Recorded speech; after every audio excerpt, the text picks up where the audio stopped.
Professor sir പറഞ്ഞ കുറേ കാര്യങ്ങളിൽ വളരെ പോസിറ്റീവായിട്ടുള്ള അപ്രോച്ചോടുകൂടി തന്നെ സ്വീകരിക്കുന്നു. പക്ഷേ വിദേശ പഠനത്തെ നമ്മൾ ആ ഒരു രീതിയിലല്ല എലിമെൻ്ററി എഡ്യൂക്കേഷൻ അവിടെ കൊടുക്കുന്നത്.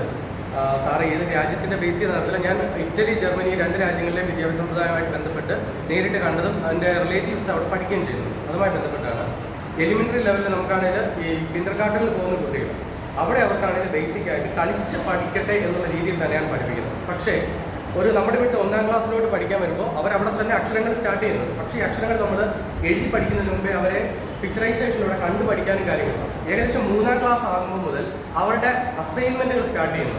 ആ കുട്ടികൾ ഈ അസൈൻമെൻറ്റ് സ്റ്റാർട്ട് ചെയ്യുമ്പോൾ അവർ ചെയ്യുന്നത് കമ്പ്യൂട്ടറിലൂടെ വീട്ടിലെ ലാപ്ടോപ്പിൻ്റെ സഹായത്തോടുകൂടി പേരൻസോ അല്ലെങ്കിൽ അവരോ ചെയ്തതിന് ശേഷം അവർക്ക് മെയിലിലൂടെയോ ഇപ്പോൾ യൂട്യൂബിലൂടെയൊക്കെ വീഡിയോ എടുത്തിട്ട് അപ്ലോഡ് ചെയ്താണ് തുടങ്ങുന്നത്. നമുക്ക് ആ ഒരു സംവിധാനത്തോട് വരാൻ കുറേ ബുദ്ധിമുട്ടുണ്ട് അഭിപ്രായമായിട്ട്. ഇനി 4ാമത്തെ ലെവൽ കഴിയുമ്പോൾ 5ാമത്തെ ക്ലാസ്സിലോട്ട് കയറാൻ അവർക്ക് എൻട്രൻസ് ടെസ്റ്റ് പോലുള്ള ടെസ്റ്റുകളുണ്ട്. അത് തന്നെ 3 ക്രൈറ്റീരിയ ആയിട്ട് അവിടെ ഡിവൈഡ് ചെയ്യുന്നുണ്ട്. അപ്പോൾ ഏറ്റവും ടോപ്പിലായിട്ട് ഇപ്പോൾ സയൻറ്റിസ്റ്റ് ലെവലിലോട്ടൊക്കെ പഠിക്കാൻ നമ്മളിവിടെ 10ന് ശേഷം ഡിവിഷൻ തുടങ്ങുന്നത് അവർ 5ാം ക്ലാസ്സിലും 4ാം ക്ലാസ്സിലും അവിടെ ഡിവിഷൻ സ്റ്റാർട്ട് ചെയ്യുന്നു. ഏറ്റവും ബ്രൈറ്റ് ആയിട്ടുള്ളവർക്ക് സയൻറ്റിസ്റ്റ് അതുപോലുള്ള ജോലികൾ. രണ്ടാമത് പ്രൊഫഷൻ എന്ന് പറയുന്നത് ഈ എഞ്ചിനീയറിംഗ്, നേഴ്സിംഗ് അങ്ങനെയുള്ള പ്രൊഫഷനുകളുണ്ട്. അതിനും ശേഷം താഴെയുള്ള വേറെ ഗ്രേഡുകളുണ്ട്. അവരുടെ പഠന മികവും അവരുടെ താല്പര്യവും ഈ 4ാം ക്ലാസ്സിൽ വെച്ച് അവരുടെ അധ്യാപകർ അസസ് ചെയ്യുന്നുണ്ട്.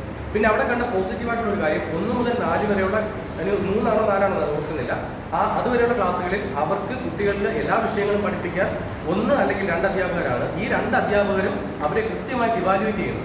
അപ്പോൾ എലിമെൻ്ററി എഡ്യൂക്കേഷനിൽ അവിടെ കണ്ട മറ്റൊരു ഏറ്റവും വലിയ അഡ്വാൻറ്റേജ് ഞാൻ കണ്ടത്, എലിമെൻ്ററി എഡ്യൂക്കേഷൻ ചെയ്യുന്ന സമയത്ത് ഈ കുട്ടികളെയും കൊണ്ട് അധ്യാപകർ പ്രാക്ടിക്കൽ സെഷനുകൾക്ക് എങ്ങനെ റോഡ് ക്രോസ് ചെയ്യണം, റോഡിൻ്റെ ഏത് വശത്തുകൂടി നടക്കണം, എങ്ങനെ ആഹാരം കഴിക്കണം. വളരെ ചെറിയ കുട്ടികളാണ്. അവരെയാണെങ്കിൽ നമ്മുടെ ഈ ചൈനീസ് കഴിക്കുന്ന സംഭവത്തിൻ്റെ പേര് ഞാൻ മറന്നുപോയി, നമ്മുടെ ആ കമ്പുണ്ടല്ലോ, ആ സംഭവം ഉപയോഗിച്ച് ഫോർക്ക്, ചോപ്സ്റ്റിക്സ് ആണോ, ഓക്കെ അത് ഫോർക്ക്, കത്തി ഇങ്ങനെയുള്ള സാധനങ്ങൾ ഉപയോഗിച്ച് ടേബിൾ മാനേഴ്സോട് കൂടി ഒരു സ്ഥലത്തിരുന്ന് കഴിക്കാൻ വേണ്ടി അവർ പഠിക്കുന്നുണ്ട്.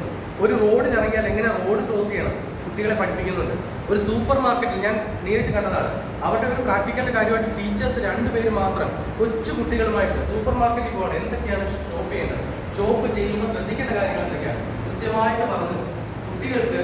അതുകൊണ്ട് തന്നെ ഒരു ഷോപ്പിംഗ് അവർക്ക് സ്വന്തമായിട്ട് വളരെ ചെറിയ പ്രായത്തിൽ തന്നെ കൃത്യമായി കാര്യങ്ങളുണ്ട്.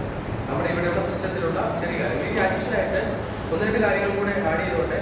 നമ്മുടെ അധ്യാപകർക്ക് കിട്ടുന്ന ട്രെയിനിങ് നമ്മുടെ കോവിഡ് കാലഘട്ടത്തിൽ നമ്മൾ വളരെ അഡ്വാൻസ്ഡ് ആയെന്ന് പറയുന്നു. പക്ഷേ ശരിക്കും നല്ലൊരു ട്രെയിനിങ് കിട്ടിയ ഒരു അഡ്വാൻസ്ഡിലോട്ട് നമ്മൾ പോയിട്ടില്ല. കമ്പ്യൂട്ടർ കാര്യങ്ങൾ പ്രോപ്പറായിട്ട് യൂസ് ചെയ്യാൻ ശരിക്കും പറഞ്ഞാൽ കൃത്യമായൊരു ധാരണ ഇല്ല.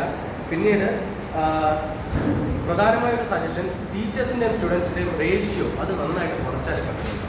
ഇല്ലാതെ നമ്മളിനി എത്ര പേര് നോക്കിയാൽ 60 65 പേരിരിക്കുന്ന ഒരു ക്ലാസ്സിൽ നമ്മുടെ ഒരു സ്പാൻ ഓഫ് അറ്റൻഷൻ വെച്ച് എത്ര സമയം ക്ലാസ് എടുത്താലും എത്ര പേരെ കോൺസെൻട്രേറ്റ് ചെയ്യാൻ പറ്റും എനിക്ക് ധാരണയില്ല.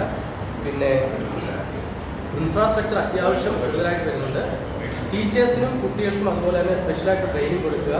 പിന്നെ എൻ്റെ വ്യക്തിപരമായൊരു സജഷനാണ്, ജാതിയുടെ കോളം കഴിയുമെങ്കിൽ നമ്മുടെ സ്കൂൾ സർട്ടിഫിക്കറ്റുകൾ ഒഴിവാക്കുക.